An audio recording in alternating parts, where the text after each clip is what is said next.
What's going on, people? Welcome to Conversations with Chike Evans. And today I'm talking to the legendary DJ Beloved.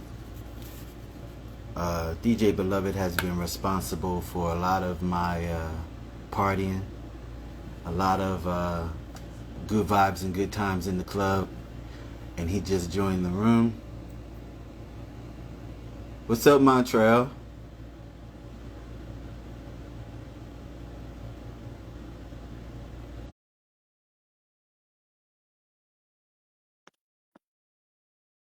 If you don't know who DJ Beloved is, listen to the live. You're going to find out a little more. But I urge you to go to where you stream your music and put in DJ Beloved. Hey, You will not be disappointed. Brother, I hear you, but I don't see you. hold on now. I don't know why that is. Cause I'm Can you see me? listening. Yeah, I can see you. Everything working fine on my end. I can see All you right, at the let me. top of my, I see me. All right, let me see something. Hold on. All right, do me a favor and log out of the live. And Come back in. okay, let me ask you a question. When I sent you did you wait until I sent you the invite before you joined? Yeah. Okay. Uh, leave out and come back in and ask to join. Let's do it Okay, another bet. way. All All right. right. Sorry about the technical difficulty, y'all. Welcome to the room, everybody. Like I was saying, if you don't know who DJ Beloved is, please, wherever you stream your music, put in DJ Beloved in the search and remember who sent you there. How's everybody doing on this Friday? TGIF.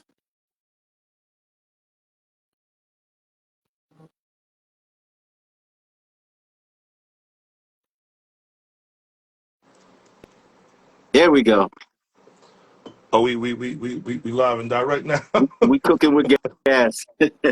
All right, cool. How are you, brother?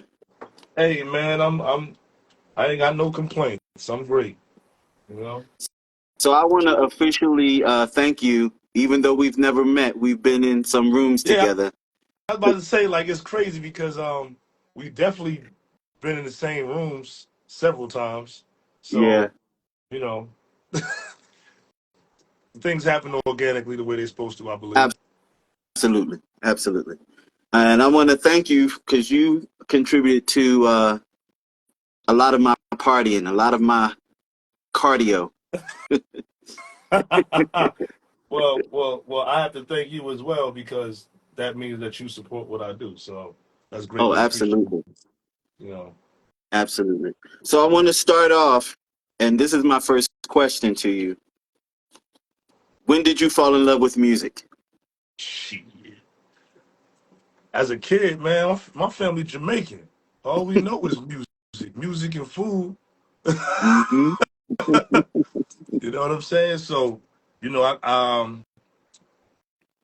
but now all jokes aside, I come from a very musical family. Mm-hmm. My grandmother was the first person that sat me on a piano stool at a very young age. Um, Matter of fact, let me turn a little more light on in here. All right. Uh, ain't like I don't know how to do this for real, but so that's a little better. Um, my grandmother, God rest her soul, she taught me how to play a Hammond organ when I was about Mm, 6, okay. and then she signed me up for piano lessons with Dr. Bertie Johnson. God Mm, rest her soul as well. She was a professor at Bloomfield College in New Jersey. So okay. I was classically trained on the piano. Okay. And then, of course, as most of us, I was raised in church. So people always say, but ain't you Muslim? Yes, I'm Muslim. That was me as a grown man deciding that. Right. But I was raised in the Muslim faith as well. Mm-hmm. Um, my grandfather was from Tanzania, East Africa. Okay. So he was Muslim, but he also went to church every Sunday with my grandmother. Okay. 'Cause that's what you do. you, Right. you honor your wife. Right. So, um, I was raised in the church. I used to direct the choir. I started conducting choir when I was like 8, and I ain't talking about no little choir. I'm talking like 120 something voices. Um, so my relationship with music has always been there. Hmm. Um, I was a dancer. I did ballet for 13 years. I did modern dance. I did hip hop. I did football, basketball, gymnastics, track, lacrosse. I wasn't scared to do anything. Right. And so I guess not in a sense, but in all actuality, you've been an artist basically all your life. I mean, yeah, like I said, my whole family's into something. Like right now, my sister's doing. She's a part of the Black Lily Film Festival in Philly with Mayori, who's very well known. Hmm. Like her and Mayori, you know, Yeah. go back to when it first started. Um, my younger brother Daryl has a clothing line. This is his Okay. third clothing line. So you know what I mean. You see me in those pictures with the cut from different cloths and all that stuff on. That's my younger Yeah. brother's clothing line. Wow. Um, Okay. Even like some of my older pictures where you see me wearing like the black tank top with the leather Right. straps, that was his first clothing line. No, that was his second clothing line. That was Your Religion. Um, the first clothing line was Life, which is love, integrity, focus, and execution. So that was Mm. his first clothing line. Um, then I have my other sister Kristen, who's a lupus warrior. So she's into everything that's involved in lupus. My younger brother Mike, he's in Florida. He's down there making waves in his industry. Then my older brother that passed a few years ago from colon cancer, he was a percussionist. He played for Damian Marley, Luciano, Jimmy Cliff.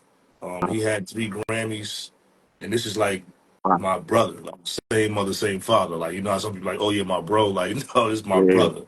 Like his ashes is in the urn in the next room. Wow. Like so, you know. I'm sorry it's a mess in here. I will give you a little spin tour, but it's like a tornado hit this room. I've been working, so it look like I've been doing work. I just say that. It's all good. It is all good. So when did you pick up the ones and twos and start blessing people? My uncle Junior, my mother's younger brother, was a DJ Okay. and a bass player. Um, so when they first came to America, of course, as Jamaicans, you look for where the Jamaicans hang out. Hmm. Um, so Fabian Place it is, Club Hmm. Eclipse. Hmm. So George, the owner of Club Eclipse, he's known me since I was like a 2-year-old kid running around his club, making noise with my uncle. My uncle would be there during the day, like running wires, hooking up speakers, stuff like that. And so my uncle was a DJ in a band. He was in a band. Um, and what ended up happening was when he started dating my aunt, and he got more into church because her father was a pastor. He kind of left the nightclub scene alone. So around that time, I want to say I was around like 9 or 10, and Okay. you know, that was my like I never met my biological father. Okay, Okay. so that's another. We ain't got time for that interview today, but that's still something that, at the end of the day, made me who I am because you can't deny DNA. Right. My father was a reggae artist. He was a singer. He played 6 instruments. You know what I'm saying? So it was in my DNA regardless. My mother's side of the family, everybody sings and plays an instrument. Like it was bound that something was gonna happen. So um, um, you know, I never was one of those kids that wanted to be like a doctor or a lawyer. And, I always wanted to be a DJ. So Okay. when I was around 10, 11 years old, my uncle came to my mother's house on my birthday. He said, "You still want to be a DJ?" I said, "Yeah." He was like, "All right." He opened his truck and gave me all his equipment. Wow. So in my youth, I spent a lot of time in New Brunswick, New Jersey, Hmm. and North Jersey was it had a different kind of vibe to it. It wasn't because I'm from South Jersey, and so North Jersey gave a little bit of the New York flair, but it also had its own unique vibe to it. Talk about what was going on around you even not even just with your family, but outside your family, what was just going on with the culture in North Jersey around that time? Because I want people to understand what your influences were. Well, first thing people have to understand is I'm only 45, right? Mm-hmm. So the club culture in Jersey is every bit of 50 years or more old. Mm-hmm. You figure Zanzibar been closed for how long? Murphy's, all of the hot spots Mm-hmm. been closed since I was a child, basically, Yeah.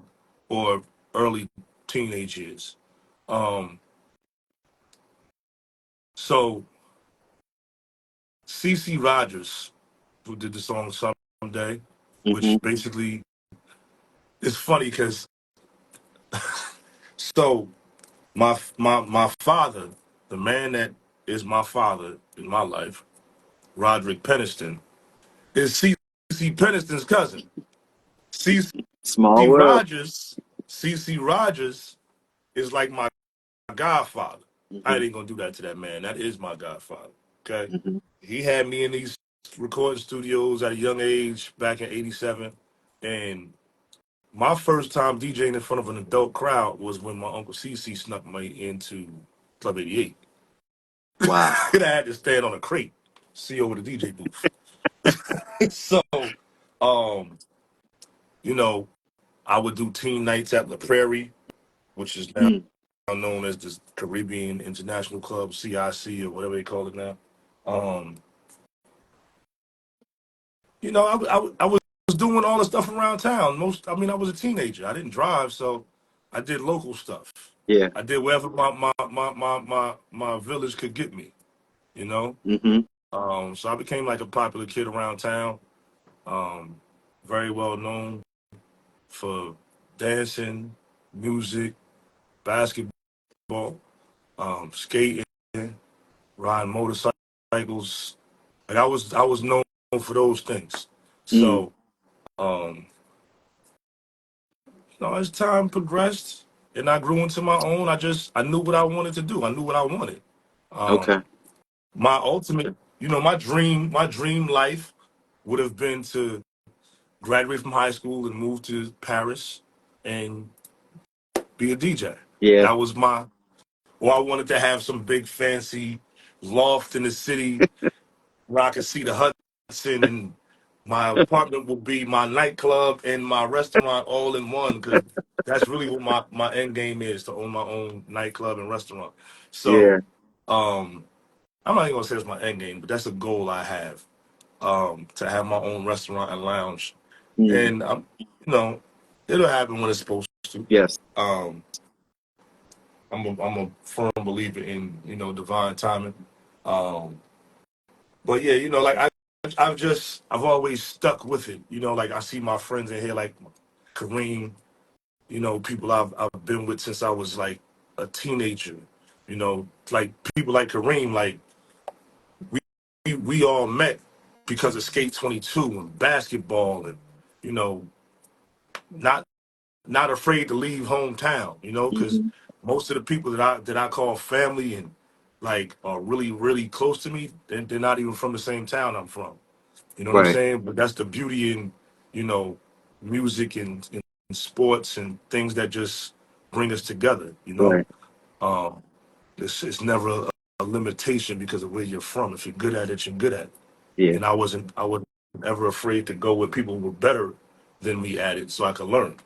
So I've been doing this since 91, 92. Um, like I said, I grew up in a Jamaican household. My mother couldn't afford a lot of nice things. Um, so with that being said, my St. Paul's family, when we grew up, we all looked out for each other. We taught each other how to play songs on the piano. We heard on the radio, stuff like that. Um, And then, like I said, Dr. Johnson, she had the whole church playing instruments. And I'm not talking about like Mary Had a Little Lamb. I'm talking about she had us playing Handel's Messiah at 10 years old. I'm Right. serious. No. Like, you ever saw Handel's Messiah's sheet music? Listen. I was in a choir for years, and those are some of the things that we were learning in middle school. That's not easy. It's This is very what difficult. I'm saying. See, people don't understand that I only chose to make what I mean. That's what you're supposed to do, right? Pay attention to this. You go to school from your 2 or 3 years old all the way to you 20 something, and then you're supposed to Hmm. pick something that you like out of all the stuff you learned in these 20 years. Hmm. But then you owe everybody else money before you make money. Mm. You got to pay tuitions. You got to pay student loans back. You got to your parents are in a whole bunch of debt. Yep. I've like I tell people all the time, I just chose what I learned as a kid as my job. I learned music. If you ask me what I learned the most, I learned art and music and the appreciation for simple things. Right. You know what I mean? Like I don't live above my means. I ain't got no $100,000 car parked outside. You know what I'm saying? Like I live a very simple life. You know what I mean? And it's because I'm a follow my heart type of person. And of course, you know, you mature and you learn from your mistakes and you become more humble. Hopefully, you should become more humble as you grow older. Um, you know, and I just don't take it for granted. Like trust me, I've tried to walk away from this thing several times. Um, I've tried to say I'm retiring. I've tried to say I'm going a different direction. It doesn't work. You know, when God calls you to do something, you do Amen. it. And my grandmother, her dream was for me to be a pastor, um, Mm. because she just always felt like I had a great influence over people. It is. That's all well and good, but to me, this is my version. Like the DJ booth is my pulpit. And I was about to say, I mean, if you really think about it, you do minister to the people. I mean, yeah. I mean, see, my brother Matt Knight said in there, he not letting me retire. Um, I mean, but it's listen, trust me, my my my my my walk in my purpose has everything to do with my grandmother, Mavis Muhammad, Dr. Birdie Johnson, and all the people, my mom, of course, my family, my Uncle Junior, my Auntie Faye. Like, understand something. My grandmother's house was like the hub for everybody after church. Like, she would cook these Mm. massive Jamaican meals, of course.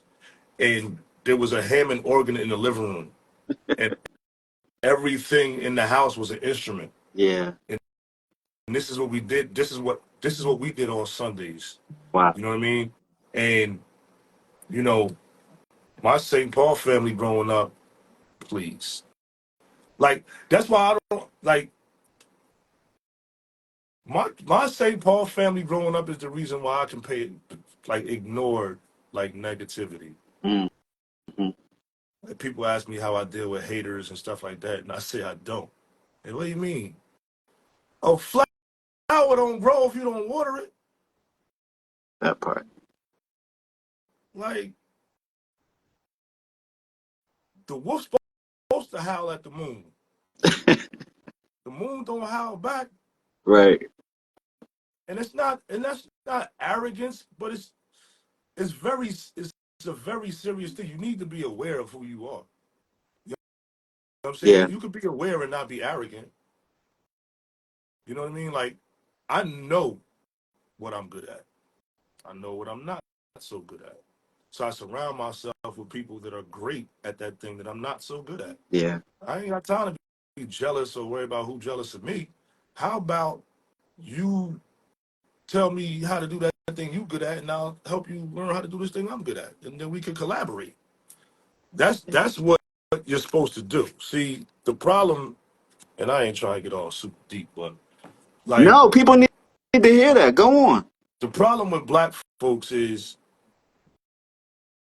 they make everything a stupid ass competition. Mm. See, that's what I love about being from a foreign background. We ain't like that, my friend.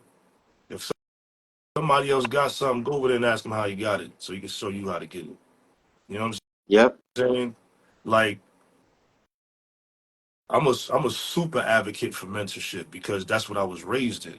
Right. I think I saw Yvette. If that's Yvette Wilson, like she could tell you, like me and that girl known each other since we was 1 years old, Mm. and she could tell you, like the way we were raised. I don't care if that's your favorite shirt. If you see somebody in need of a shirt, you give it to them. That's how we were raised. So it's like Mm-hmm. we don't.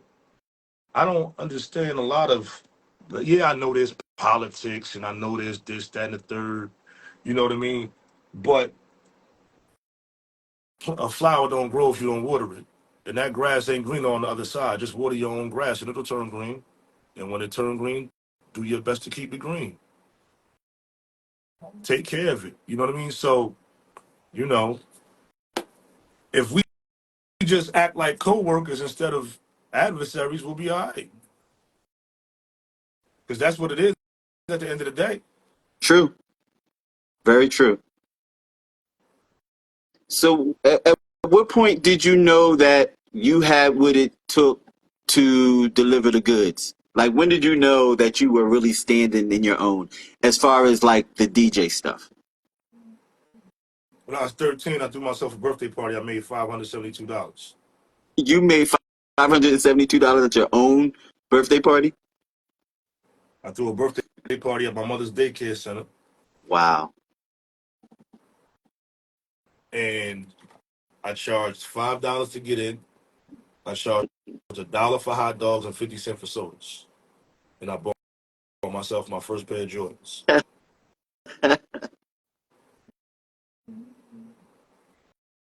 And so, So from was it on and running from that moment on? Did you know right then and there? Okay, this is the yeah, lane.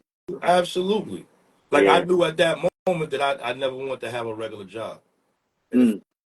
I went and got a job, that it was going to be a job that made sense to me, or for me to Right. have, Right. or it had to have a purpose behind it. Of course, I had kids at a young age, so you do what you do what you got to do, and you do your best with what you got. So I was blessed enough to also be a science junkie. So so you know, I started working at the funeral home. I was like 13 years old. That's what it is. See, I knew I was able to be self-sufficient and self-reliant when I was very young. And Mm-hmm. because, you know, it's again, I don't know, man. Like I'm not good at interviews. My wife always gets mad because I'll start talking about everybody else and how good everybody else is at this, that, and third. I'm a flower giving person.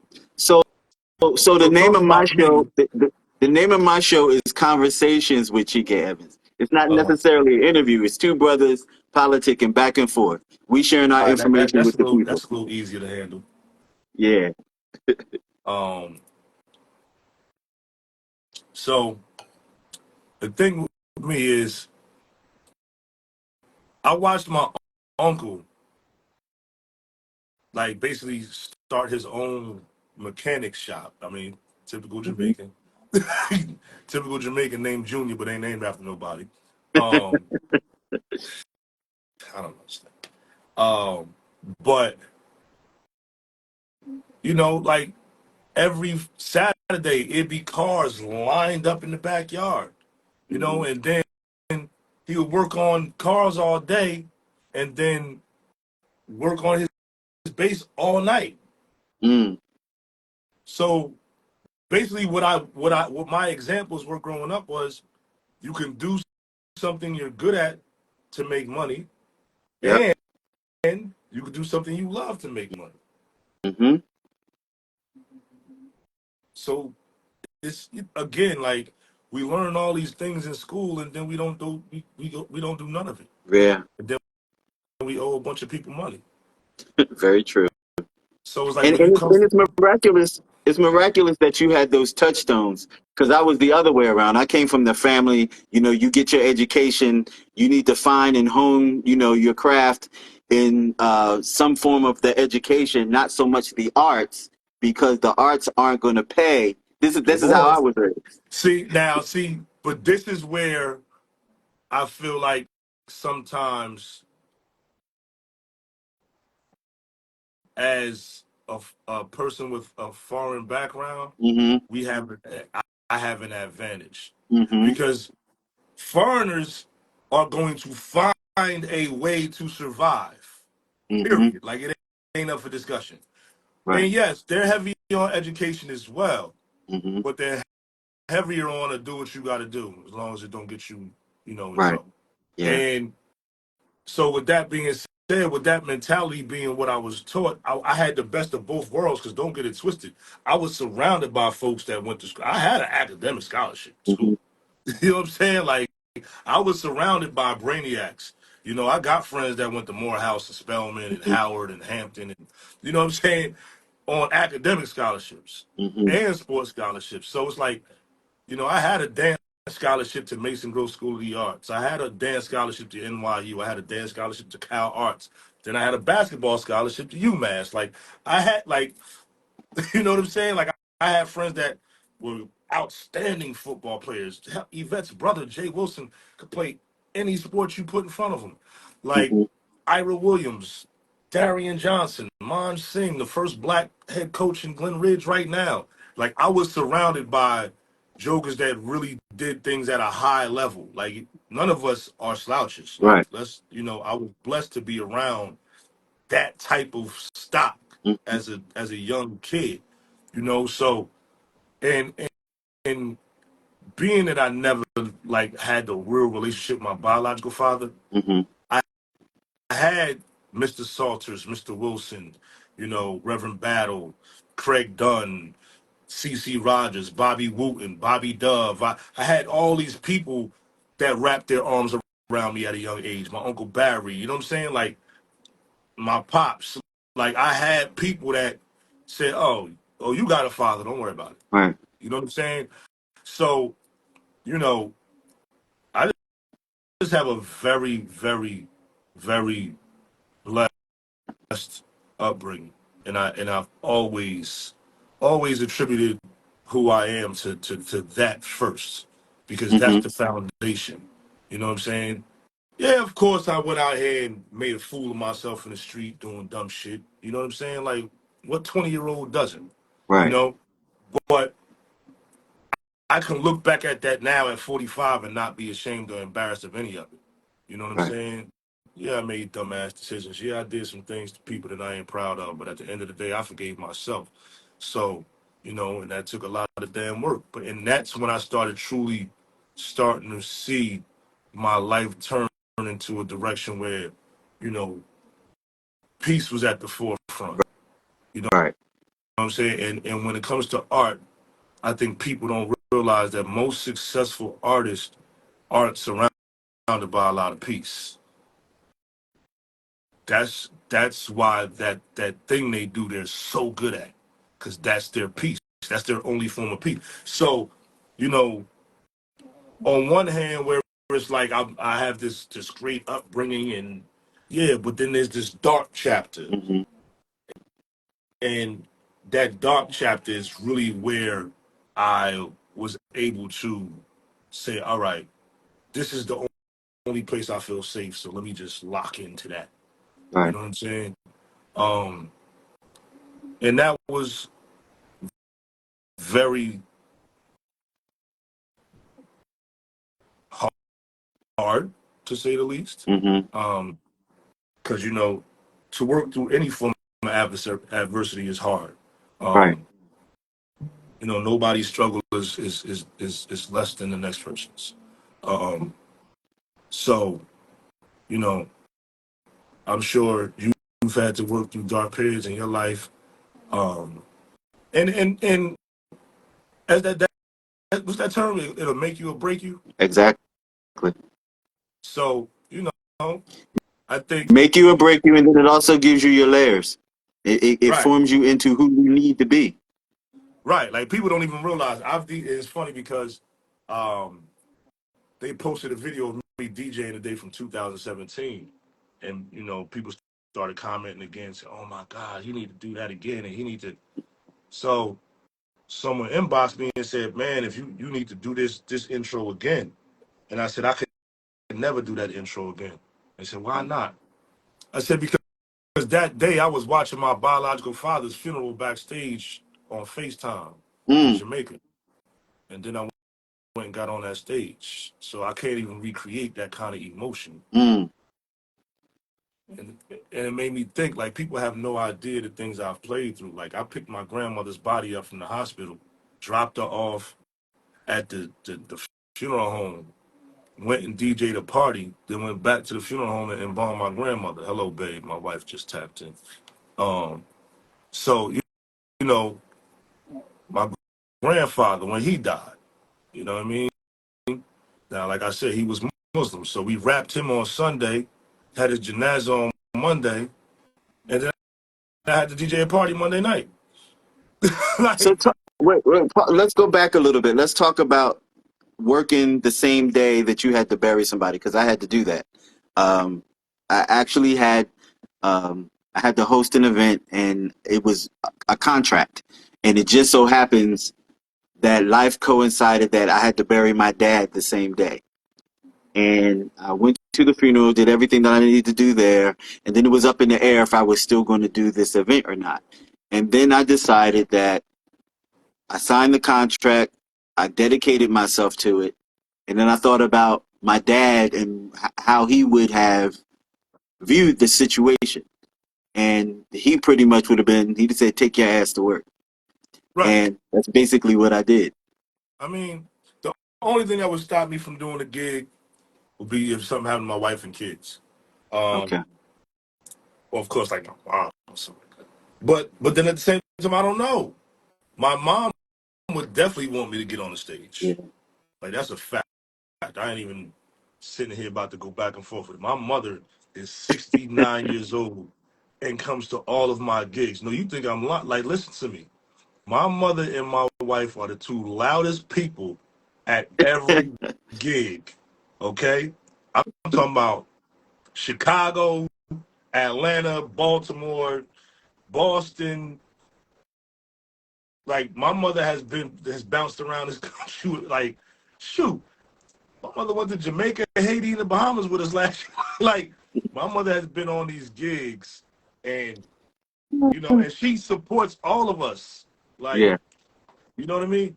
So, you know, it's just hold on one second, because I don't know if y'all can hear this dog in the background I can't trying to get me hear with him. his. All right, as long as you can't hear me, all right. Yeah.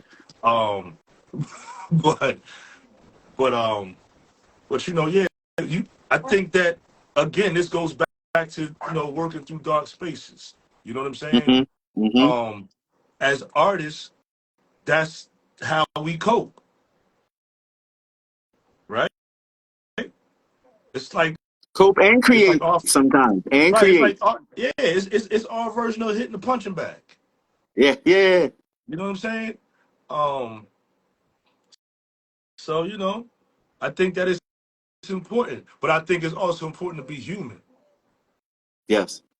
I think that Yeah. sometimes as artists, we don't forget that we're human. I think that other people, you know, forget that we're human. True. It's like the And other day, the truth of the matter is, you have to have the human quotient in order for it to be art, because part of art is the human touch. right? And see, the thing is, like, perfect example. I was sitting down eating a couple weeks ago, and this joker literally like walked up to me with his phone, like, "Hey, beloved, man." I said, "Yo, man, I'm eating." Oh, my bad. Like, what part of the game is this? You know, one time, one time and I had to catch myself and apologize later, but it was like one time, joke, "Oh, beloved, man." I said, "Yo, I'm not here for all that today.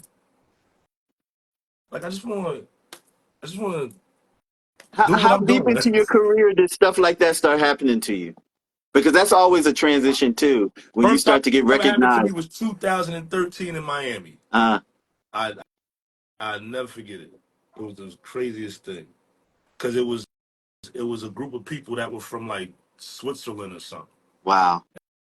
and it was like I was in a pizzeria on Collins, and it was like, is that? I was like, kind of freaked out. Um, but and to be honest with you, I still don't really deal with that well. Really?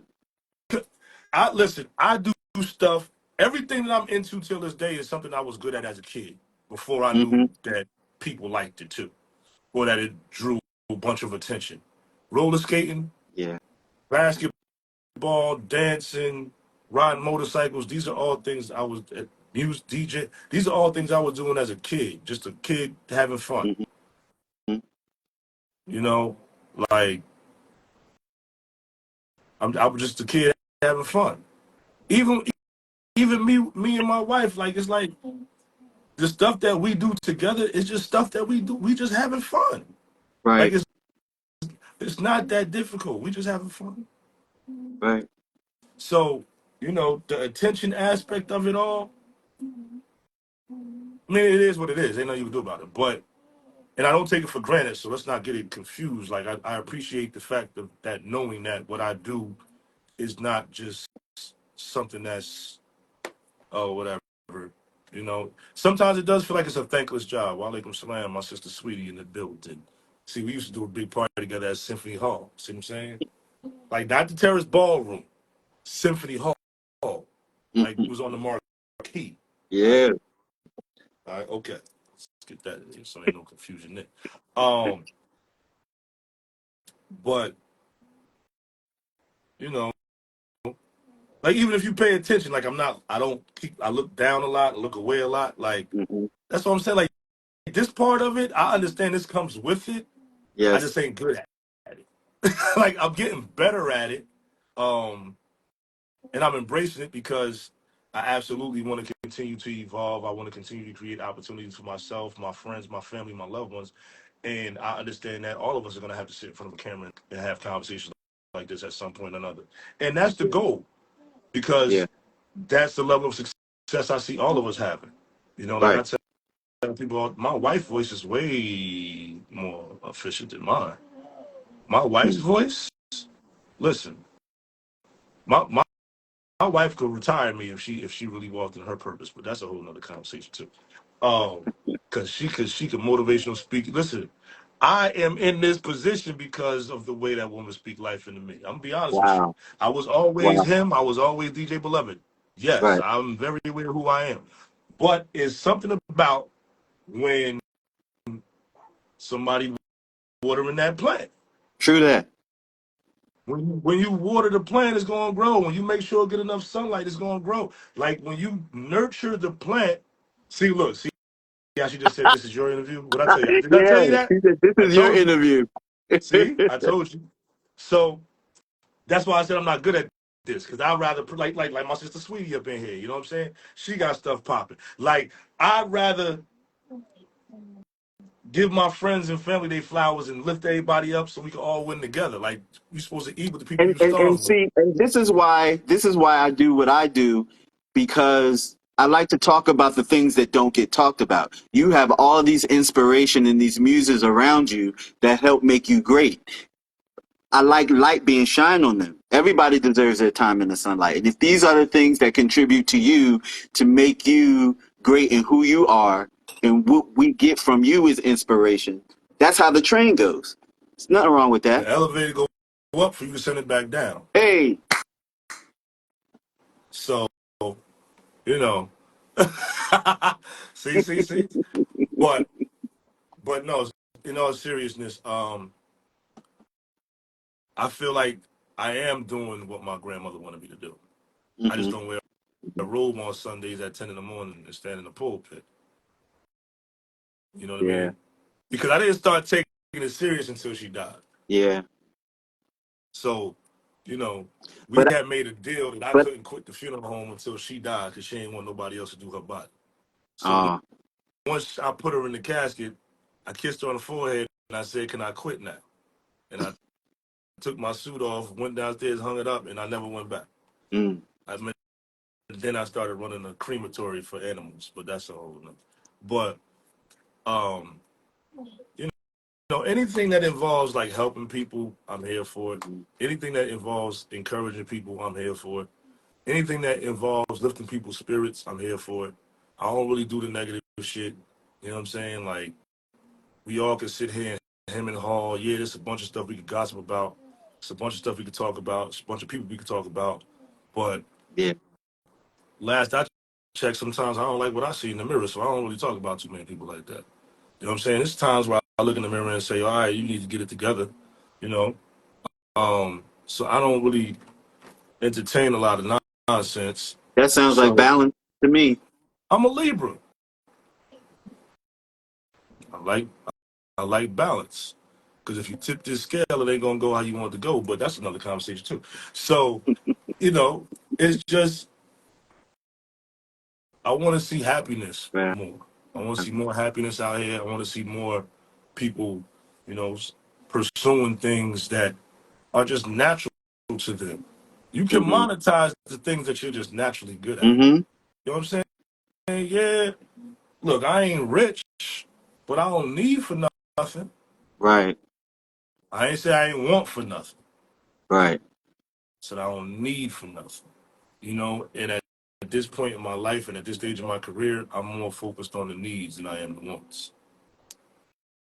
You know what I'm saying? So, you know, I I'm just grateful for everything that's happening, um, for everything that's happened, because Right. things wouldn't be happening if it weren't for the things that happened. So, like even this, like you said, we've been crossing paths for years, Yep. but now it's like, okay, it makes sense to interview this guy now.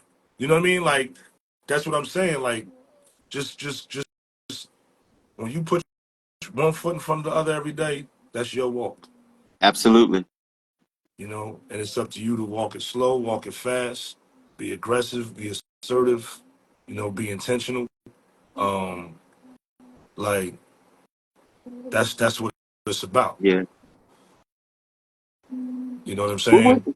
what was your first um I guess your first big gig or what you thought was your big gig? What was your first one? Jeez. Mm, I'll say, all right. That's a layered answer, and the reason I say that is because each level has a peak. Mm-hmm. You know what I'm saying? Like when you look at mountains, it's like you got all these different mountains. Mm-hmm. Then there's that one tall Yes. mountain, right? Yes. So if you were to ask me that, I would say I've climbed every mountain I want to climb so far. Mm. Okay. Um, so let's say like teenage years, it was, yo, one day I'm gonna be a skate rink DJ. By 18, 17, 18, I was skate rink DJ. Then Mm-hmm. this then this fancy nightclub opened up in Montclair called Diva Lounge when I was 21. And Hard Hit Harry was the first DJ there. Mm-hmm. I said, I'm gonna get that gig. 2002, I was up in Divas. See what I'm saying? But then as time progressed, it was deeper than, all right, I'm a DJ here. Then it became, I want to throw my own party here. Mm-hmm. The first time I threw a party there, 12 people showed up. The second time I threw a party, 27 people showed up. The third time I threw a party, 572 people showed up. You don't even realize what just happened. You asked me earlier, when was the first time I made money DJ? And I said, when I threw myself a 13th birthday party, I made $572. Yep. The third party I threw at D was 572 people showed up. Wow. So it's a lot of people never catch on to that in an interview. That Wow. 572, that 572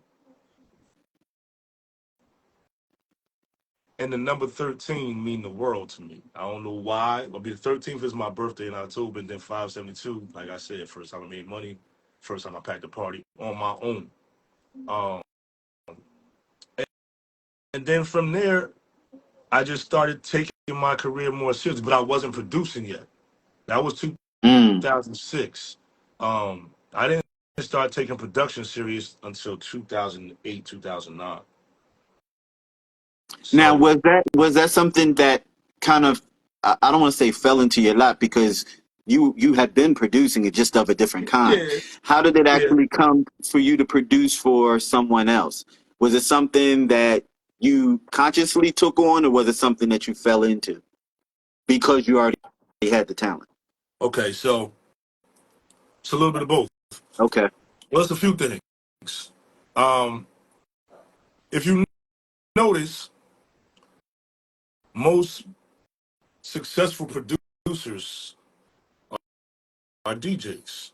DJ Mm-hmm. Khaled, Mm-hmm. DJ Mustard, Mm-hmm. DJ Quick. Dr. Dre Mm-hmm. was a DJ. Mm-hmm. Q-Tip was a DJ. Still is a Mm-hmm. DJ. Q-Tip and I Mm-hmm. have DJed together at Cielo. Um, Easy Mo B, that Yes. produced a lot of Biggie Smalls records. You know what I'm Yes. saying? Marley Marl, Yes. Mama Said Knock You Out. These are all DJs. So what it is that and of course we're talking about house music, so it's not as lucrative as, let's say, R&B, hip hop, or other genres of music, unless you go like more like the EDM style, of course, or Right. techno. But on the soulful side of things, um, you can make a decent living, but I don't like to like paint no false narrative like I got a Ferrari parked outside. You know what I'm Right. saying? Right. Um, but again, to be able to do what you love every day is a blessing in itself. Um, but what made me get into production and take it serious is back in 2008, 2009, like I said, I felt like my career was stuck. Mm. I was getting bored. Like I was doing the same gigs. I Right. was, and mind you, I was all right. I was, mind you, these same gigs that I'm talking about were all at like the places to be. Right. But it's just that I don't care what it is. I don't care what profession you work in, you want to grow. Right. And if you feel like you've been working in the mailroom for 10 years, you know what I'm saying? Like Right. at some point you're gonna say, nah, man, I want an office job. At least you should. And Yeah. then once you get the office job, you should be saying, damn, I'm gonna be the manager, supervisor. Yeah. Then once you become the supervisor, at that point you should be kind of scoping things out and learning how to make things work to say, you know what, I could do this on my own. That's how, so basically when you add that producer stamp to your name, it takes your career to another place. Now, again, you can you can make records for your friends, meaning like every DJ has other DJ friends. Right. You can make records that you just make for that little crew of friends to play, or you can make records that should be played by the masses. Right. I wanted to make records that were played by the masses because that's how you get yourself in front of the masses. Right. So it's kind of almost like an apprenticeship Mm. when you first get into it. It's a good Um, way to look at it. right. So, my boy, Shakan Conway, um, he was already like traveling the world like he was in a dance company, Rennie Harris Pure Movement out of Philly. So he was already in a dance company. So he was like in Japan one time and he hit me up. He was like, listen, I figured it out. I'm like, what's up? He like, I figured out how to get you overseas. I'm like, what's up? He said, yo, you got to start producing records. Mm. Word. By that time, I was already like cool with like, Naeem Johnson, Jahad Muhammad, Herb Martin, all the cats that were Mm-hmm. going back and forth to Japan and Italy and Paris and all that. Right. So, you know, and not for nothing, Jahad had been trying to get me back and forth in the studio since I was like 21 and I never took it serious. So by this time, we talking about 29, 30 years old. No, yeah, that was about to turn 30. So, yeah, that's 15 years ago. Dang. All right. So, um, because, yeah, my grandmother died around, my grandma died September 13th, 2009. So, yeah, it was around that time. Mm. Um, or around this time, gearing towards that. And Okay. and I said, all right. So I went and bought this fancy laptop, this Apple MacBook Pro. Mm. I went and bought the speakers. I went and bought the interface. I went and bought all the stuff I had to get. And had me a little makeshift studio set up. And, you know, started like just trying to do stuff. Mm-hmm. And through the mentorship of Kevin Hedge and Jihad, I finally started making records that sounded like something. Okay. And then once I hooked up with my boy Jerry Williams, I was out of here. It was Mm. like we was cranking records out every other day for like a good 2 years straight. Wow. Like we went into a mode where, put like this, I have friends around me quitting their jobs. Wow. Like that's how sick. Reggie Steele, Mike Bizzle, Anwar Robinson, Nia Carroll, Gerald Miller, um, Michael Devon, Shane, Shane the Golden Voice, who's DJ's older brother. Mm. Um, like understand something. We will be in the studio from 2, 3 in the afternoon till 6 o'clock the next morning. Wow. Wow. All right, like yeah, no, we was working on records. Like by the time I put my first album out, I had over 30 records to choose from Mm. that had never seen the light of day. Wow. Like these were joints that I was just playing on my radio show or at my gigs, or I gave them to a few of my friends or whatever, and if they liked them, they played them too.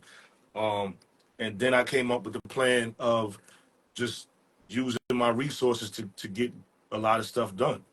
So Yeah. like I would, if I had I have friends that had names that were more established than mine. So like I was very fortunate. My first uh, um my first paid job as a producer came by way of who is now my managers, Savvy Marketing, Mark and Savoy. Yeah. They were, Shout out to Savoy. yeah, like, so peep it. Me and Anwar again, St. Paul's, church family. Nia Carroll, St. Paul's, that's church family. Like on most of my records, when you hear those stacked backgrounds, that's that Mm-hmm. choir Mm. background. That's that choir upbringing in me, right? So that's what I'm known for. My drums, my arrangements, and my background spread. So Anwar quit his job. He had did the whole American Idol thing, and he was teaching in Elizabeth. Mm-hmm. And when I told him I wanted to be a real live producer, that joker quit his job. And me and that joker started. I'll never forget it, man. He could like I'm gonna find it one day and I'm gonna send it to you. We got a whole studio session of us singing. He quit his job today. He quit his job. Like we all, but like, and we was having a good listen. And from that point, we just started cranking out these records. And then, you know, my wife and I like this is before we got married and started like dating each other on a serious level. Mm-hmm. But she introduced me to Mike Devon, who is the lead singer on my song Reasons. Mm-hmm. And me and Nia Carroll wrote that song. And then me and my wife turned around and wrote Your Love. She wrote the second verse of Your Love in like 10 minutes. Wow. Like, yeah, like yo, it's a lot of history behind this whole thing. So like this whole hour thing that Instagram does ain't gonna be enough. Like we're gonna have to double back, come back. I got a little bit of time. So um I had slated for this to be at least an hour and a half because I know I could talk once I get going.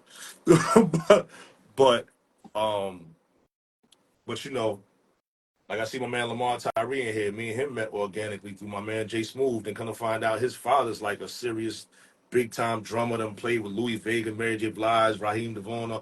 See what I'm saying? So like everything with me has always been like an organic, natural thing that just naturally Hmm. progressed into its own thing. Yeah.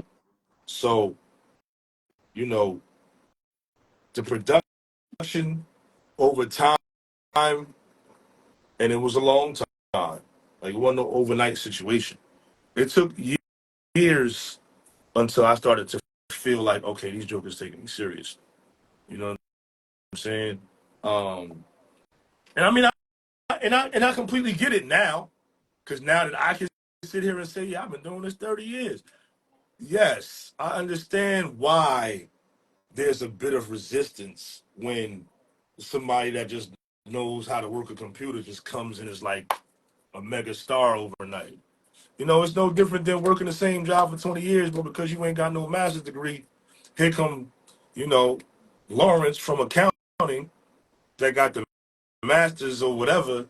He gonna Yeah. get the position higher than you, but you've been here 20 years and you know how the system works and you know the ins and outs of it, and they trained you to do it, but now they're not gonna give you the position. It's the same thing. Wow. It's the same thing over here in the music industry.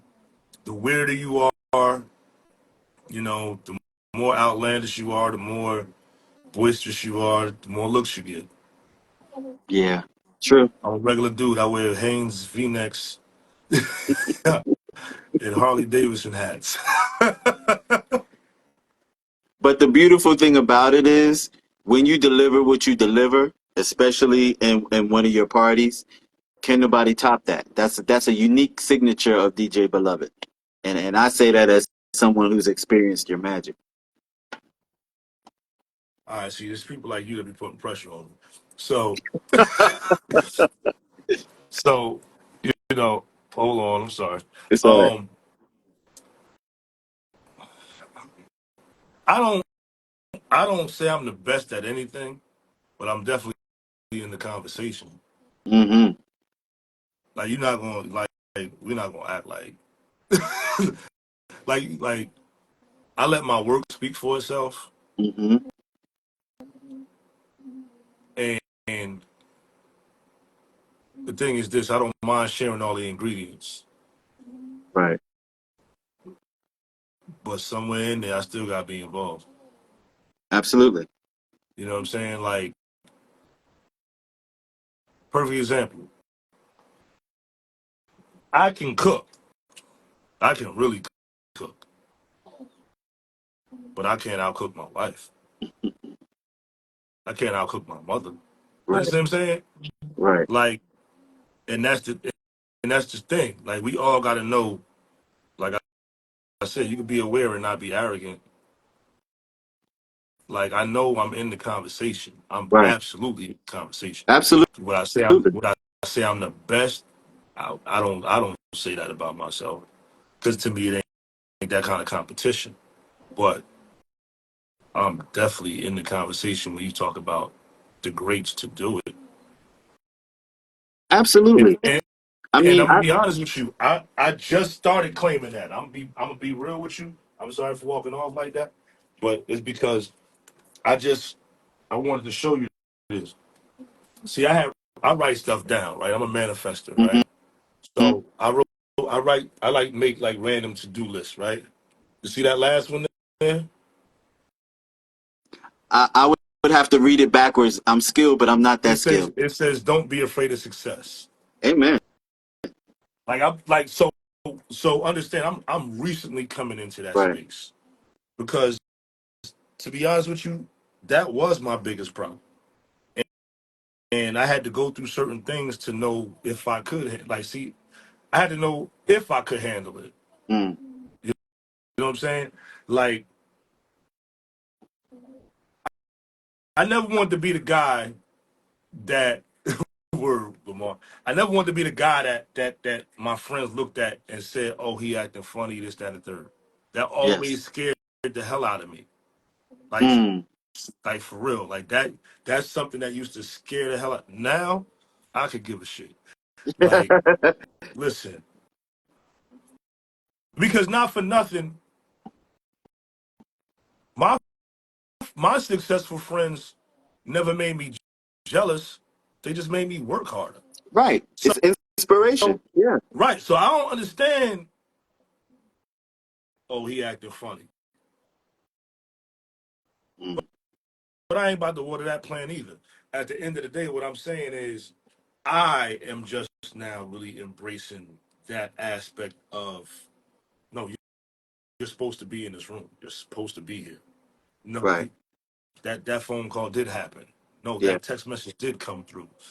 Yes, that is what that man just said. Yes, that is what she just said. Yes, Absolutely. that is what they just said on the microphone. Yes, that was your name you heard on the radio. Like I'm really embracing that space.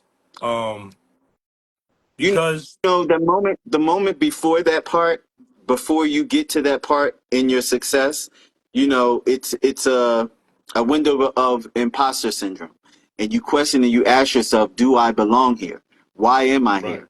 But then what normally happens, and I've talked to other people about this, what normally happens, especially when you're humble, because you don't see it how other people see it. They're looking at it from the outside in. You're looking at it from the inside out. exactly. And what normally happens is that you get,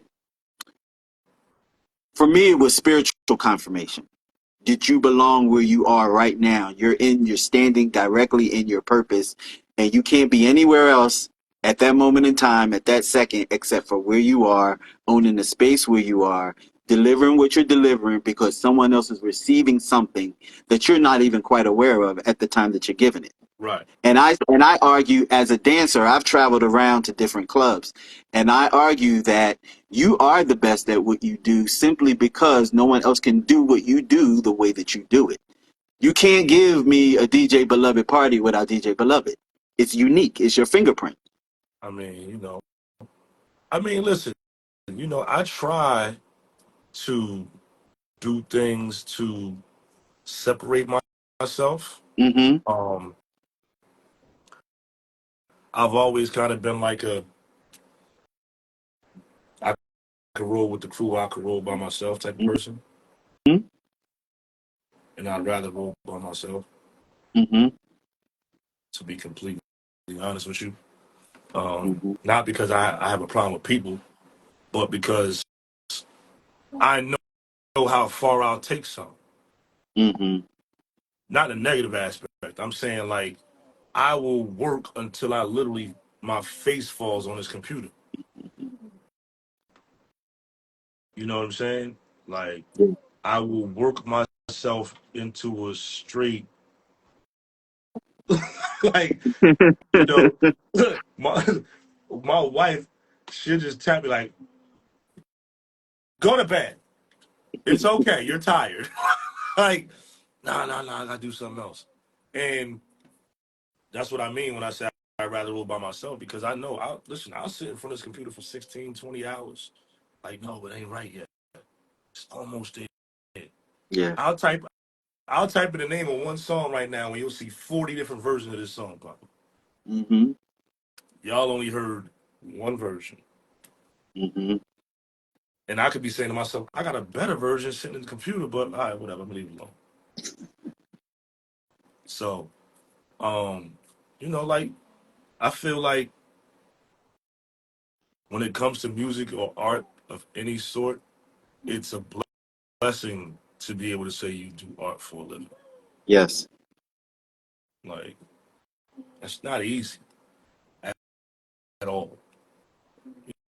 You know, trust me. I wish I had a six-figure job that I just enjoyed doing, where I knew I could just go in there, punch my clock, do that thing for 8 hours, take my little hour lunch, go home, and know that on Friday, when I wake up in the morning, that money gonna be in that account. Right. I would love if that was my life. But I love going to the airport for free with my wife, and Mm-hmm. my friends can meet me there. Mm-hmm. Like that's that to me. That's living. Like, y'all want me to come play with? And y'all gonna bring me and my wife out there? What was your most exotic job? Like the job that Curacao, was just, huh? Curacao, hands down. Curacao, Curacao. No, I got booked for hedonism in Jamaica. I just didn't go. Oh. But Curacao, you talking poolside, 85 degrees at night in February, Mm. okay? Like, we had this super laid out plush suite. Like, all I'm gonna say is the headline of life is something else. I'm happy to be here. Like, I'm happy to be here. But I ain't really there yet. Yeah. To me, I got a whole lot left to do. I ain't even really scratched the surface yet. I'm just getting warm. Good. Good. That's good to hear. Like, I think we're in conversation about relaunching my Baltimore party. Um, Okay. and then, my bro Glenn Underground out in Chicago, and my good auntie Celeste Alexander, they trying to put something together in Chicago that's kind of like more on a regular basis. Um, I got a situation in Miami I'm working on. I ain't gonna say I'm working on it. It's already done. We just gotta figure out the dates. Mhm. Um, I should be in Atlanta Labor Day weekend for House in the Park Okay. weekend. Okay. I normally do the pre-party on Saturday night. Okay. Um, I know I'll be in. I do believe I'm doing Gary Wallace's birthday party in Charlotte in September. Um, doing I got the Edison Festival August 24th. That's actually the festival that I put together, that I curated. Okay. With D Boyd, Matt Knight, Mar, Mickey Affleck, Mark Francis, and myself. That's gonna be crazy. Um, I'm doing the Weekway Park Festival September 7th. That's gonna be crazy. Um, Me, Dion Cole, and Monique were working on something. We just did the ultimate pop up in New York a few weeks ago. Okay. Um, Shout out to my sister Monifa. oh yeah. Um, that's actually how we met, right?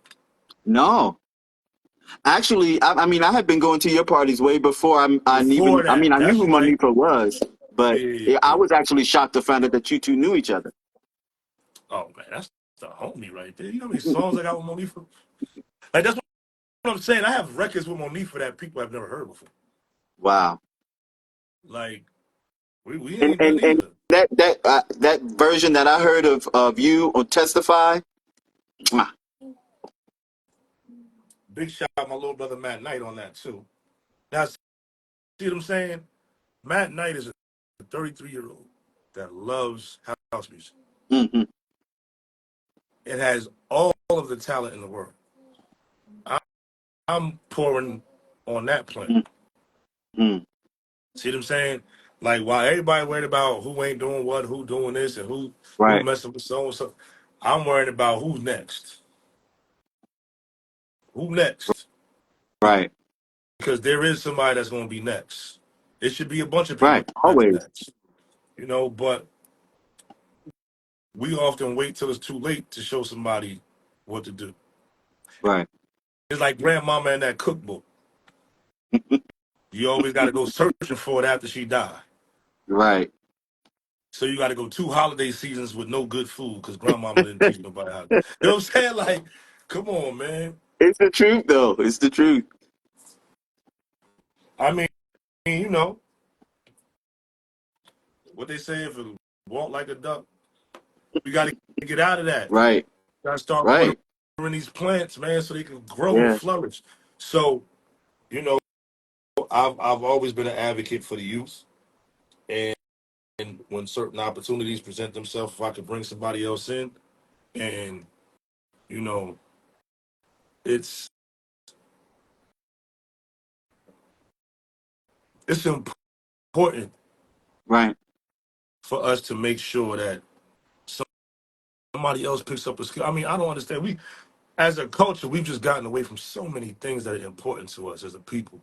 Like where the trade schools at?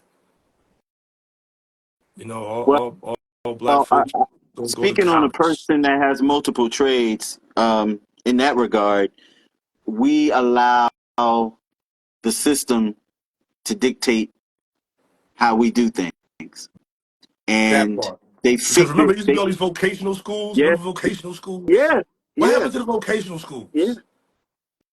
they Like they I remember, you could they've graduate from turned high school. into it's not a vocational school, or let me say it's not a vocational education anymore. It's an associate's degree. They found a way to squeeze money out of it. So what you get as a certificate to solidify you in a craft, they've changed it to you get a degree, but you have to pay me more money for it. Right, because now look, they even doing that with the CDL stuff now. Yeah, yeah. It's like, and that's why, you know, if I can show young people how to take what they do more serious Mm-hmm. and, and monetize it, and because I'm gonna be honest with you, I didn't learn how to do the right thing until a few years ago Mm. because there was nobody to teach me how to do the right thing at that level. Right. You know, like I said, I'm connected to people like Bobby Wooten Mm-hmm. that produced Keith Sweat's "I'll Give All My Love to You" and all that. He knows that world. And yes, it's still the music business, you know, but house music is a different entity all in itself. Yeah. But, but you know, I remember as a youngster, I feel old as hell saying shit like that. But but I remember I remember as a younger person, man, um, hanging out with my uncle all weekend, Mm-hmm. hanging out with my pops, like learning how to cut grass and prune hedges, and that's a landscaping business. Learn how to do oil Yeah. changes and change brake pads. That's entry level mechanic stuff. Yeah. Like if you can do this every day, you can make at least $200. Like And word? that's what they would call back in the day an apprenticeship. They don't even have that too much of that anymore. Right. Like even when I worked at the funeral home, it's like you had to do an apprenticeship. Like it was a year I had to work and not get paid. You know, like Right. but then once I started getting paid, ho ho. You know what I mean? Like this is what I'm saying. You know, it's if you teach somebody how to make $300 a day, they can make $100,000 a year.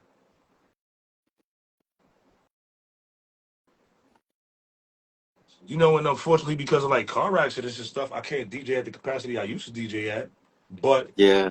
you know, I got rear-ended by 18 wheeler back in 2018, so my left Oh wow. shoulder is pretty much rebuilt. But you know, when it's all said and done,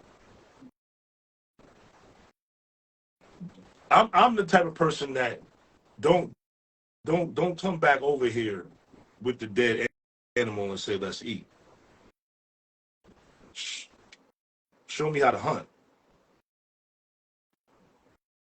and that's what I feel like as a culture we've gotten away from. Yeah. Like we can sit here and talk about It's the very music stuff, individual driven. Very me, and that's I, not my. right. And now you see why I had to adapt to the whole. I'd rather just go by myself because I've always wanted to bring the crew with me. Yeah. You know what I'm saying? Like I've never wanted to be the most powerful person in the room. I've never wanted to be the flyest person in the room. I always wanted to be in the flyest crew in the room amongst the Yeah. most powerful people in the room. Yeah. That's why it doesn't matter to me what time I play. I could play first, I could play in the middle, I could play last, I could be the headliner, I could be the nobody that opens up. Don't matter to me. Cut the check. Hey, I'm trying, take care of some things. You know what I mean? Now you hear him. I hear him now. It's all right. Yeah. It's all good though. We gotta do this again. I don't know how much time you got left. I got about Well, some. I don't want to take up too much of your time, I but got listen. We might have to look real talk. We might could start our own little because I've been trying to start a podcast again, and I've been looking for a really, partner. really, Listen, let me tell you something. I don't know where you located at, but I'm gonna show you something. I'm gonna give you a little tour of this little room here. It's a mess, so don't. no I don't need to. judgment, no All right, judgment. don't be judgmental, okay? So look, right, and, and I got the pads and everything on the wall. See, Okay, I got that camera right there. I got that ring light right there. Of course, I got the Jamaican flag.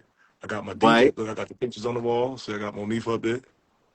Ah, Look, you got a look, nice look. setup, brother. So I told my wife we should start our own podcast, but then I want to do another podcast. You know what I'm saying? So, you know, my wife should do her own podcast too, though. But she, you know what I'm saying? That's a whole nother conversation. Look, she says a partner because she's been trying to get me to do a podcast for a long time.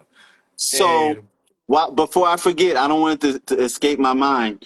I have a series of this that I do for Black Love. I wouldn't mind talking to you and your wife. I'm going to talk to Monifa and Therese as well. So they're oh on yeah, my list we for. could do that. Yeah, yeah, We could yeah, do yeah. that. Yeah, look, see. So this is my thing, right? I'm gonna be honest. My wife feels like I have no. I'm not playing again until August 24th. But I play every Thursday on Twitch. Check me out, twitch.tv, DJ Beloved. But so the thing is this, right? My wife thinks I'm like really great at speaking and encouraging and giving information Mm-hmm. and I am, Mm-hmm. but I ain't getting on no camera doing it once a week. Mm-hmm. But It's a commitment. It's a right, commitment. I don't even but do this if on a regular right, basis. but if I had a partner, we jot down some topics, with certain stuff that I don't like talking about on camera. My wife always like, "Oh, you're so good at." I'm not doing no relationship podcast and acting like I'm the relationship guru and all that. Like we still be arguing about you left the light on the other day. You know what I'm saying? Like, what I mean? So, but nah, that's my best friend. But seriously though, I know that I'm good at it, and I definitely have an avenue there. Mm-hmm. But I feel like I just work better with amongst other people when it comes to stuff like No, that. no, You know what I'm I saying? understand that. Definitely. Like again, like it. Look, I ain't about to lie to you, man. It took about 2 shots of tequila to get in this space. Look, I'm honest about who I am. I'm this Listen, type of stuff I appreciate it. freaks me I out. appreciate it. I appreciate it. I always wanted my platform to be like a human experience. I'm all about inspiration and what people can learn from the conversation. And that's why I have these talks with Hey, people. look, I find people that Matt Knight in here. I'm sorry to cut you off. Matt Knight in here. Like that. Like he the same. Listen, that dude knows how to do everything, but sit in front of a damn camera and talk. Rena- Like, the listen. legendary Melba Moore is in the room. Oh Hello, Miss no, Melba Moore. man. Listen, I was supposed to do a record with Melba years ago, and I don't know what happened. It wasn't her fault. Let's start with that. It's not her fault. I don't know what happened. It was supposed to be me, her, and Aaron Gray doing the record. Mm, I mm. don't know what's going I on. Maybe it happened. Maybe can I I don't would just want to know. take a minute to acknowledge her real quick. Anytime that I'm doing a live and I'm doing an interview with somebody, Miss Melba always comes through and blesses me. Thank you, Miss Melba. I can't wait to get you in here one time and talk to you. Such a legend. Ooh. Yes, indeed. Um, I don't know. I think that you said you were in South Jersey. I'm in South Jersey, What's South south of Jersey like? Trenton. Yeah. That ain't hard. That's 40 minutes. We gonna talk about it. So I feel like once a month we should do Melba Moore something like said, this. "What I record? feel Put like, it in the DM." well, I never finished the record. I started the record. I sent it to Aaron. He was supposed to get it to you. S- And, Sounds like a future project for me. Sounds like something that can happen. I mean, listen, I believe in I putting things want in the I universe. wanted That's to what I'm putting in the remake. I universe. wanted to remake. You stepped into my life. Ooh, ooh, ooh, Yeah, ooh. yeah. And see, you know what? Like Melba is a perfect example of a person who's been to the top of the mountain and still loves all her people. Like, Amen. I'll be Amen. DJing on my Twitch show and see this Melba Moore has logged in. I'll be like, wait, what?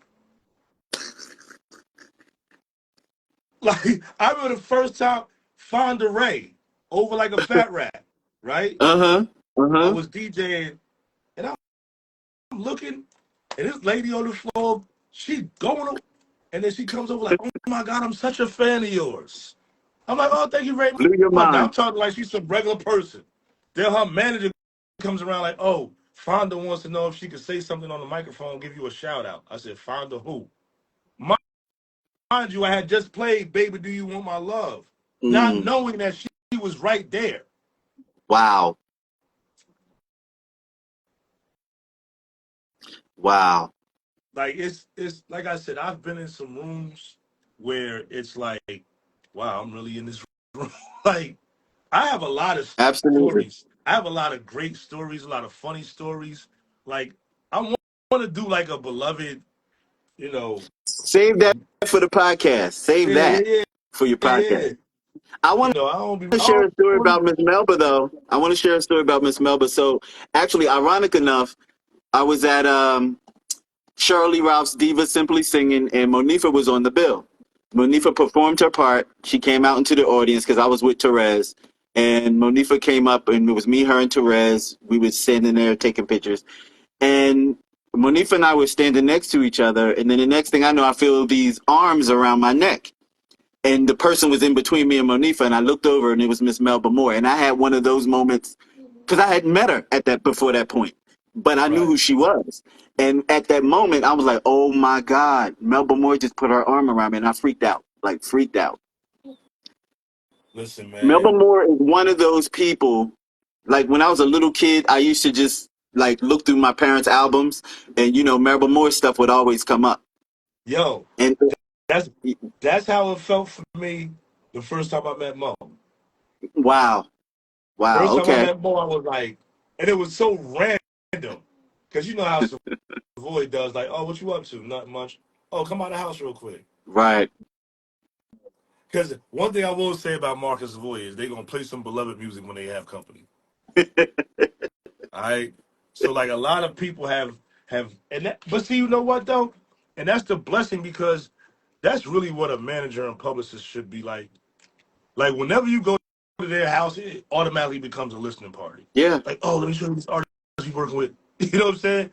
And and that's a good thing, because they don't have to do that.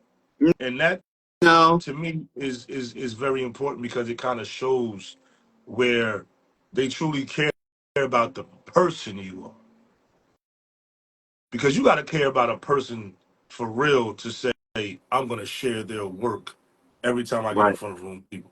right, And I mean, they're consistent with that part right. But if you of it. if You know what I'm you saying? think They're very about consistent. if Like, you think about the era in which they come from, and I think everybody that's in your circle comes from a different era, and that's just when the entertainment business was done differently anyway. It was just a different model as right. opposed to like now. Now it's about gimme, gimme, gimme, quick, quick, quick. Uh, I'll do what I can for you until I can't do anymore, as opposed to yesteryear where they actually, if you weren't ready, then you got groomed. You got Right. groomed to go out. They would have focus parties, invite people over to meet you, greet you, play your music. It was just a different time then, a different attitude. Listen, I got a few things I'm working on, and trust me, it's I'm we gonna talk about it All right.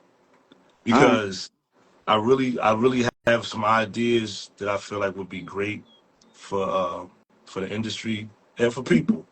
And I want us to do it. Like I want when I say us, I mean I want us to do it. Like Yeah. I want it to be black as hell.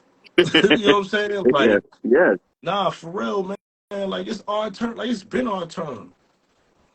When Yeah. we gonna be aware enough to own it? And it, About to have a black, and we believe about it to or have a not black believe it or woman not, president. right? Like it's our turn. Yes. Like, Yes. come on now, it's our turn. Like, and I get it. People feel the way they do. And listen to me. I went to a gas station last Saturday. I want to explain something to you. I'm 6'3", 250 pounds. Don't nothing make me nervous. I pulled into a gas station and it was full of pickup trucks with Trump With the flag. flags on. Mm. I got the hell up out of there. You hear Yeah. me? like, like we got to do something. And Listen, in I every just had this form, conversation with someone else, and ever since like this whole since that man got in the office and whatever all the stuff that happened and happened, just to look at the American flag triggers me.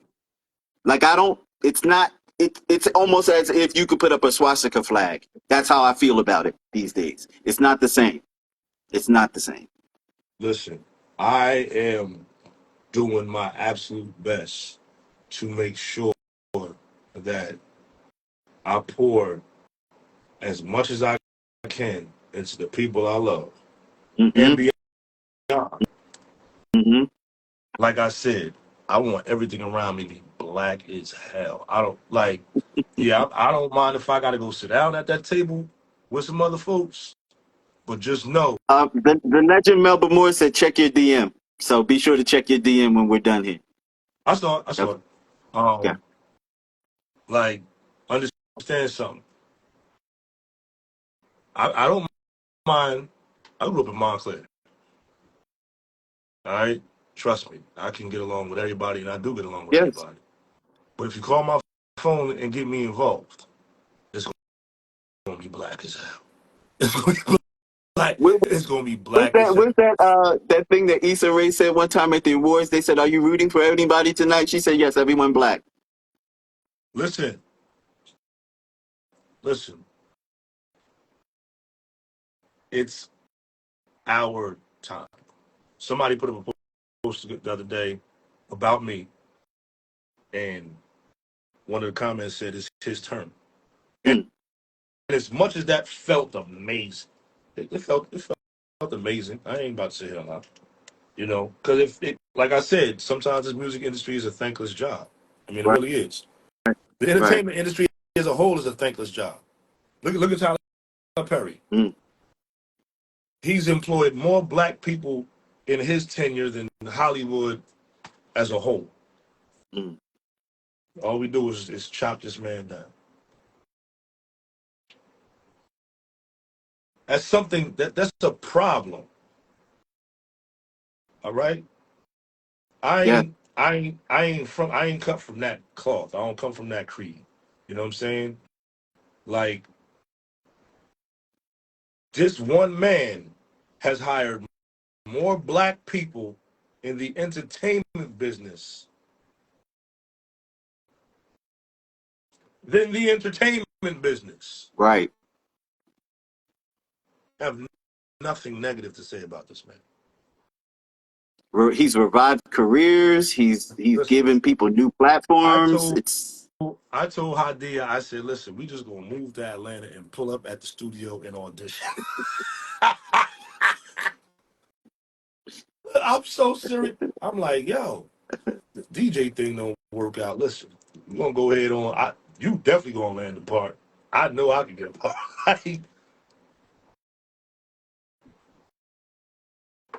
I just I just want us to get our stuff together.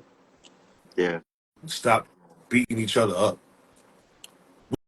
Do you realize that black people have been every other ethnic group's punching bags forever? Yes. When we gonna punch back?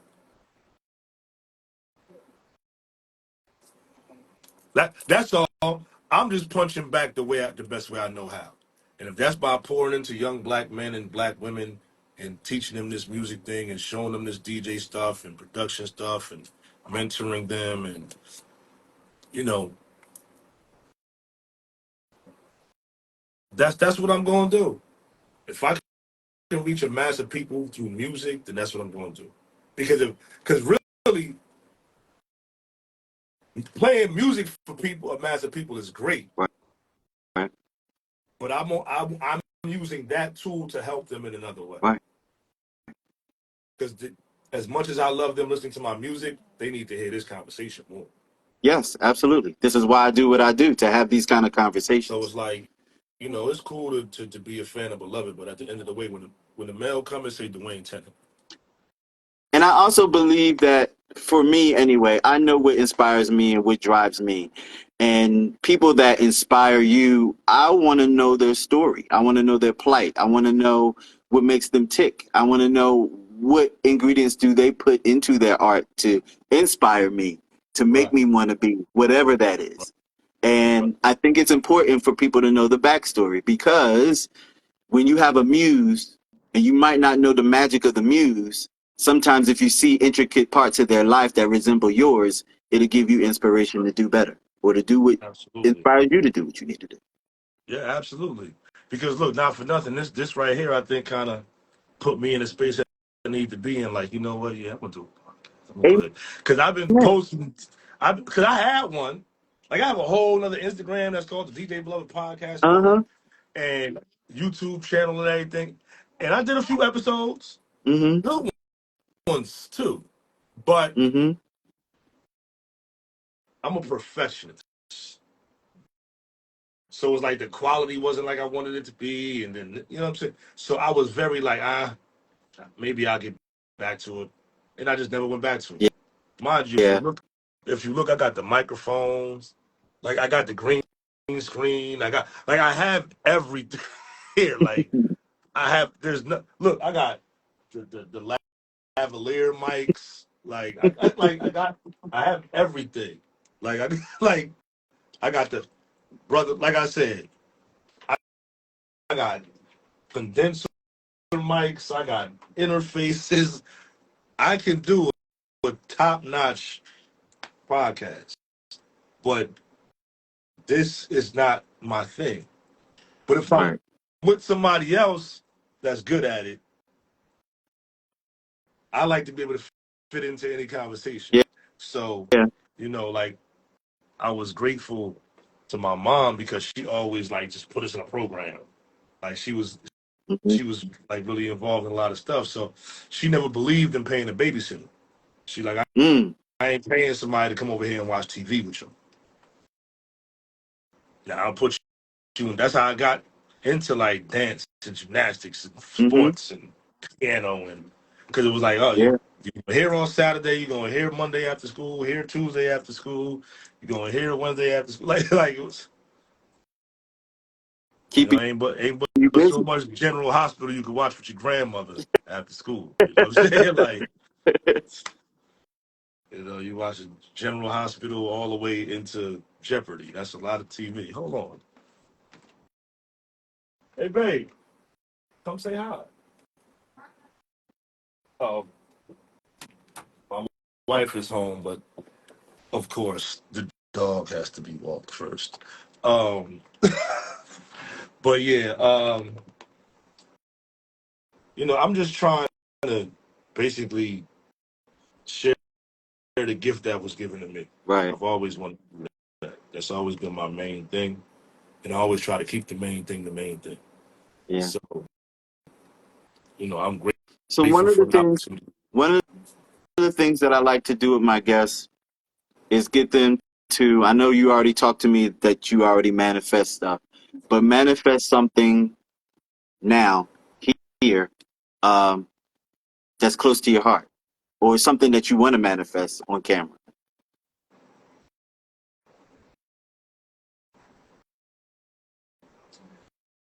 I want to do a huge show in South Africa. Mm, that's a good one. And I I'm actually can saying see that. I can see that. I'm talking me, Jahad Muhammad, uh, Black Coffee, Mm, Justin J, Amir, Matt Knight, Marmar, uh, D Boy, and then I'm talking about like a 4-day event. wow. I'm talking about Ian Friday. I'm talking about all my heroes and the young ones that look to me as their hero, along with all my people in South Africa that are out there making their own strides and doing their own thing. You know, um, like Fang the Rhythm. You know what I'm saying? Mm. Like I used to play on a radio station out in South Africa. So like, you know, yeah, that to me Okay, would be like, I want to piggyback on that, and I want to add something to that. An annual event. yeah, Annual. yeah, Yeah. yeah. Like I'm a big dreamer. Like my It's healthy. ambition is That's different. healthy. My ambition is crazy. Like I don't like I'm the type of dude that believes you're supposed to eat rack of lamb and steak every day. I like ain't no we eat red meat once a week. Like if we could live like kings, let's live like kings. But like I'm that guy. Like I see that, you know. Hmm. Um and I believe it's supposed to be something that we all can have, you know. Right. One thing my one of my production partners, Reggie Still, he said this about me a few years ago. And I didn't understand it. And then things started happening in my life to make me understand it more and more. Mm. And he said the reason why you're so blessed is because you don't care about being in the front, but you know for a fact that for it to work, you got to be involved. Mhm. I don't care about being in the front, Right. but you need me here. If you want this thing to go right, I got to be in there somewhere, but I don't need to be in the front. Like my face ain't got to be the main face. It just need to be somewhere in the collage. Like, and I'm cool with that. Yeah. I think that you know that you're anointed, and anything that you touch also brings that along with it. I mean, you need to be aware without the arrogance. I know what I'm good at. Hmm. I know if you keep at something, it's going to turn into something. That part. You know what I'm saying? I don't care what it is. Even if it's something bad, keep doing it. It's going to turn into something. You have a So drink true. every day, you're going to turn into alcohol. True that. Like, it, like if you do something, it's going to manifest into something bigger. Like it. Mhm. So you have to make And it's all sure you about your put in. intent. What You is got to your put your intention energy. when you put it You out got there? to. That's what I was getting ready to say. You got to put your energy and intentions in the right place, so that Hmm. it can become something. You know what I'm saying? I tell my little brothers all the time. You know, Daryl, Mike, Matt, Marv. I tell them all the time. Listen, the intentions. The intentions mean everything. You Hmm. know, your consistency. It's to the point now where he's so consistent he get on my nerves. Cause like seriously, like every day this joker send me a new record. Like, come on, bro, you gotta finish this one. Yeah. Like, look, look, it's stuff on the screen now. Like we working at now. Like we working. This is not a hobby. Like we working. That's why it's a mess in here. Cause we working. You know, you ain't got time to clean if you working. I know that's right. So, you know, um, I feel like there's a lot to be done. I feel like there's a whole lot that I still need to learn. Um, and I'm grateful for every opportunity to learn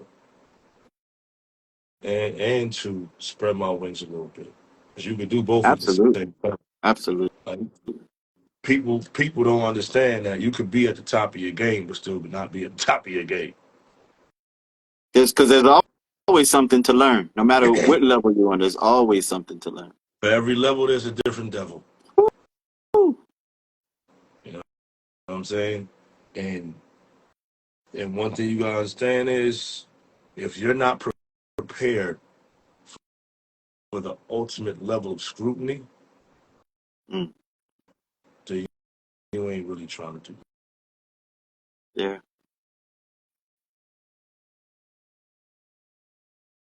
But DJ Beloved, I'm not going to keep you much longer. Tell these people where they can find you, follow you, keep up with you, hear you. the DJ Beloved, TheDJBeloved on Instagram and Twitter, or just DJ Beloved on Facebook. Uh, you can follow me on my main page, Dwayne Tennant, but I have no more room for friends. So I tell everybody just follow my DJ page. Just the same stuff. um, I don't know what the infatuation is with actually having like, oh, accept my friend request. Like, for what? I mean, not like that, but you know what I'm saying? Like, I'm posting the same stuff, and I have my friends. Yeah. You know, I do have like a lot of friends that actually really like mess with the kids. So I can't. I don't have the time to necessarily go and delete somebody to add somebody new. Just DJ Beloved is cool. You know what I mean? I try to make myself available as much as possible, but I do, have a lot on my plate, and in order to work at the level that is expected of me, Hmm. because expectations is something else. That's what happens when you enter this business. You know what I mean? Yeah. Can't even go to the grocery store if you ain't fly. Oh man, I seen Beloved the other day. He doing bad. like, it's like, so, you know, like I said, man, I appreciate every opportunity. This, in fact, is an opportunity, and I'm grateful to you for inviting me to have this conversation with you.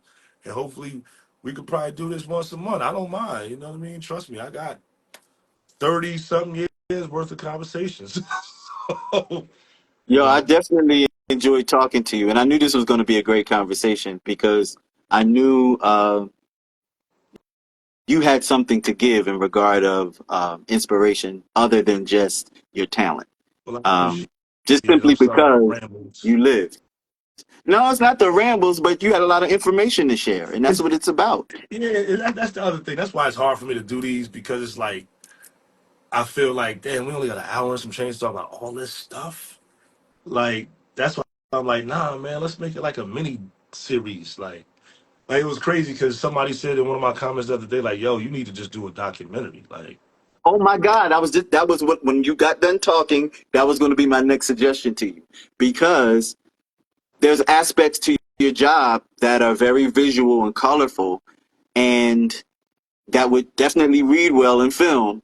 But then your whole story, your yeah, movement around this planet is a story. nah, my sister is a writer, and Hmm. she said to me like last year, like, yo, not for nothing, like you really need to like get with a serious like writer and have them document your story. Yeah. Yep. Like, Yep. but I'm And a maybe DM you. and maybe the start of the documentary should be you and all those collaborators that you mentioned putting together this annual show that's going to happen in South Africa. How that came to be. Oh yeah, That's no, we that's about to the get in. documentary. Yeah, I got something I'm about to get into. Trust me, I, Yeah. I got something I'm about to get into. Um, I'm just waiting to have the right conversation. See, you can have a lot of conversations, but not have the right conversation. I'm waiting to have Right. the right conversation, and when I have the right conversation, trust me, you gonna know because you part of the marketing team. So, that's what you do. You create content. You know what I mean? Yeah. Is that fun? Oh, that's ugly. That is very unattractive. Uh, so. All right. Well, look, I'm gonna DM you because we got more. We Absolutely. need to kind of get solidified. I appreciate everybody that tuned in. I appreciate you for having me once again. Um, Absolutely. Please follow DJ Beloved. Again, if you haven't heard him, which I highly doubt that you haven't heard him, will you stream your music? Type in DJ Beloved. hey, He will pop up. Be sure to follow me, iTunes. Conversations with Chike Evans, and also on YouTube, Conversations with Chike Evans. Brother, be blessed. Come, come, Thank come, you come, for come, your time come, come, and your come. energy. No, my wife, come here, come here, Like come you here, coming? come here. Oh my goodness. Yes, come here, come here. What? Y'all staying on your shirt. You 12. Come here. Hi. Hello. How are you? I'm doing well. Look, babe, you're done.